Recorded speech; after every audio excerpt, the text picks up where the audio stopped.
kami menunggu Engkau bersabda, karena firman-Mu adalah terang yang menuntun kami dalam menempuh perjalanan kehidupan kami sebagai pribadi dan juga sebagai gereja. Mohon Tuhan menolong kami masing-masing agar firman-Mu kami genapi, bahwa barang siapa yang bertelinga hendaknya ia mendengar suara Allah. Kami berdoa untuk adik-adik kami akan segera masuk dalam kelas. Mohon Tuhan memberkati mereka juga. Dalam nama Tuhan Yesus kami sudah berdoa. Amin. Amin.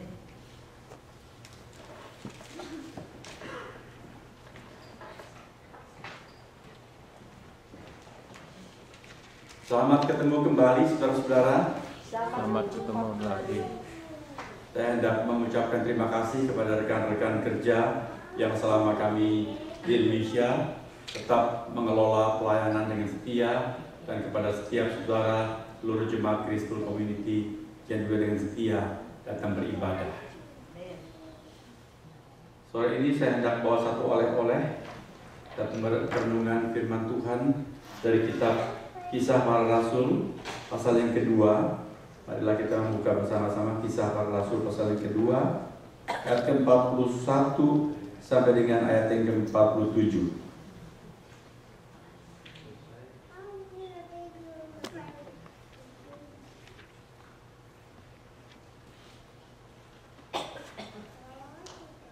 Kisah Rasul pasal yang kedua, ayat 41 sampai dengan ayat yang ke-47. Saya akan membacakan bagi kita sekalian.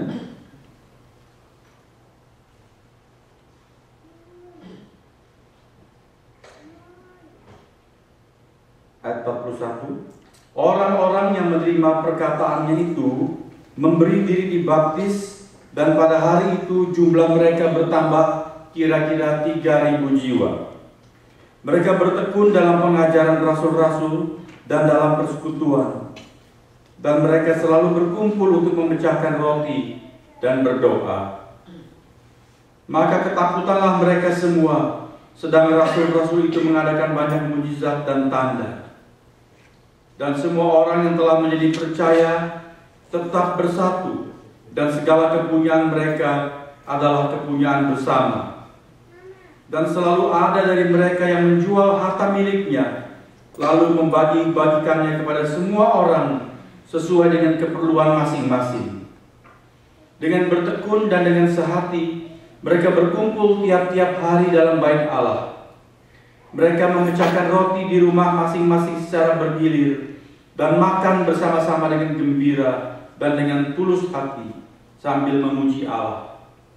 Dan mereka disukai semua orang. Dan tiap-tiap hari Tuhan menambah jumlah mereka dengan orang yang diselamatkan. Tadi saya katakan renungan ini adalah semacam oleh-oleh dari kunjungan kami ke Indonesia. Selama di sana mengikuti kebaktian-kebaktian di berbagai gereja, berbagai kota. Lalu saya merasa terbeban untuk mengangkat tema ini. Bagaimana kita menjadi sebuah komunitas yang graceful. Pas sesuai dengan nama community kita, yaitu Graceful Community. Bagaimana menjadi komunitas yang graceful.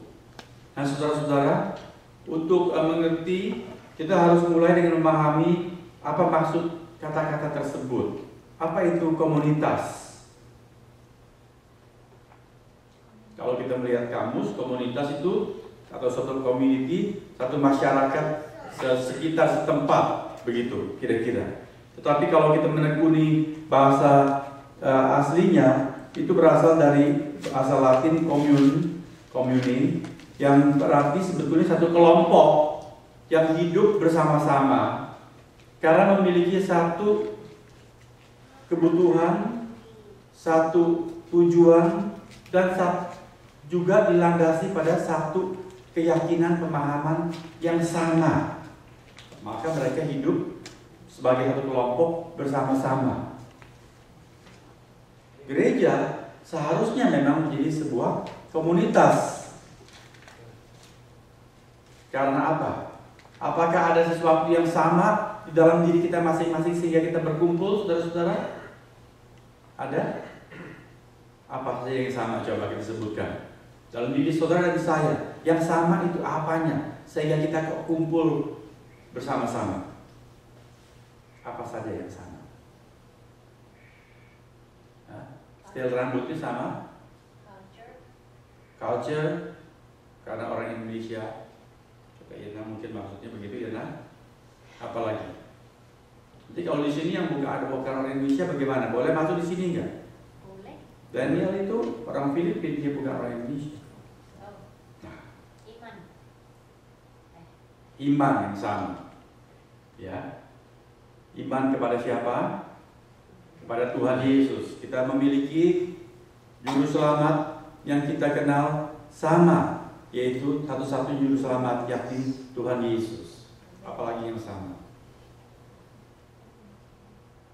Kita memiliki satu Alkitab yang sama. Saudara renungkan apa saja yang sama yang membuat kita berkumpul bersama-sama sebagai satu komunitas.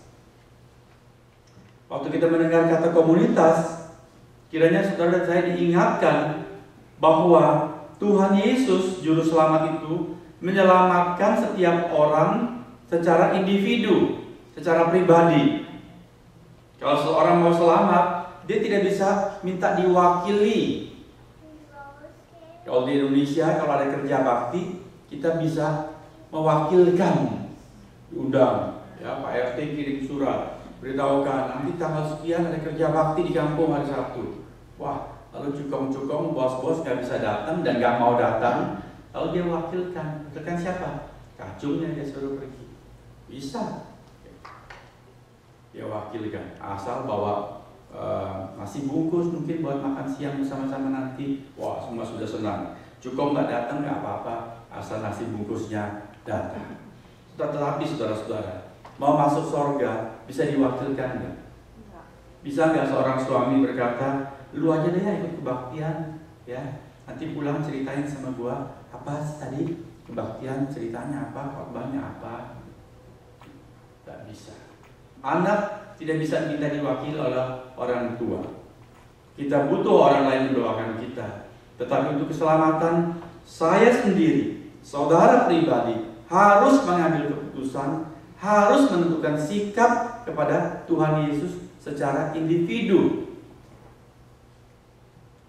Oleh sebab itu, setiap orang yang diselamatkan kemudian disebut sebagai anak Allah.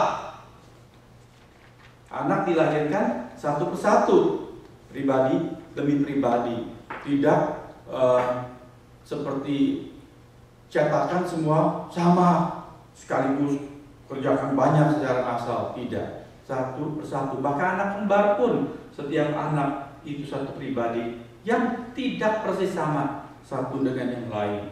Setiap orang kita diselamatkan secara individu, dipanggil secara pribadi, dibawa masuk ke dalam gereja sebagai tubuh Kristus secara pribadi demi pribadi. Tetapi Tuhan tidak pernah bermaksud supaya saudara dan saya hidup secara individualistis.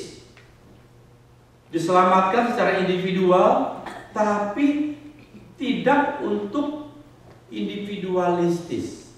Individualis itu apa? Hidup cuma ngurus diri sendiri, gak peduli sama orang lain. Itu individualis. Dunia kita makin hari makin individualis. Sejak filsafat eksistensialisme, setiap orang terserah dia, semau dia mau apa kan? Dia tidak cuek dengan orang lain. Di kota-kota besar, tetangga tidak saling kenal. Bahkan yang tinggal satu apartemen belum tentu kenal unit di sebelahnya. Betul, itu adalah gejala individualisme. Tetapi gereja sebagai komunitas diingatkan kita tidak diharapkan oleh Tuhan hidup secara individualistis. Komunitas adalah kehidupan bersama. Karena Tuhan yang sama, keselamatan yang sama kita alami, dan firman yang sama yang mengajak kita melakukan kehidupan bersama-sama. Lalu graceful, itu apa tuh graceful? Saudara, kata grace dalam bahasa Inggris itu memang kaya sekali. Ada banyak variannya, ada banyak variasi, banyak bentuk-bentuknya.